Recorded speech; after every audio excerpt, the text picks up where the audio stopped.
வடகிழக்கு பருவமழை காரணமாக பல்லாயிரக்கணக்கான ஏக்கர் பரப்பளவில் நெற்பயிர்களும் காய்கறிகளும் சேதமடைந்து விவசாய மக்களை துயரத்தில் ஆழ்த்தியுள்ளன.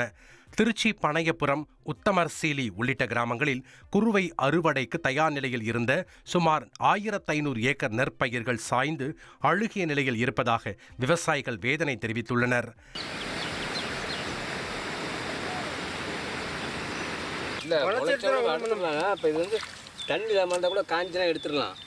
ராமநாதபுரம் சுற்றுவட்டார பகுதிகளான சவேரியார் சமுத்திரம், மாரந்தை, ஓரிவயல் உள்ளிட்ட பகுதிகளில் 500 ஏக்கர் பரப்பளவில் சம்பா பயிர் நடவு செய்யப்பட்டிருந்த நிலையில் அனைத்தும் வெள்ள நீரில் மூழ்கியுள்ளது.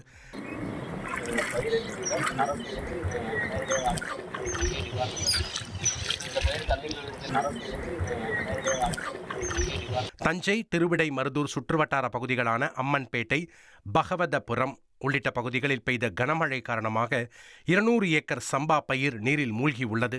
வயல்களில் நிரம்பியுள்ள நீரை வெளியேற்ற முடியாமல் விவசாயிகள் தவித்து வரும் நிலையில் கவலை அடைந்துள்ளனர்.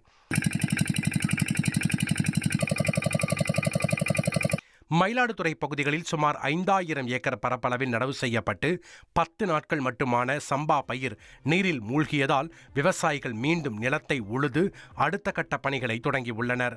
பல்வேறு இடங்களில் வடிகால் சரியான முறையில் அமைக்கப்படாத நிலையில் பயிர்கள் நாசமானதாகவும், ஏக்கருக்கு 40,000 வரை செலவு செய்துள்ள நிலையில் அரசு உரிய இழப்பீடு வழங்க வேண்டும் என்றும் பாதிக்கப்பட்ட விவசாயிகள் அரசுக்கு கோரிக்கை வைத்துள்ளனர்.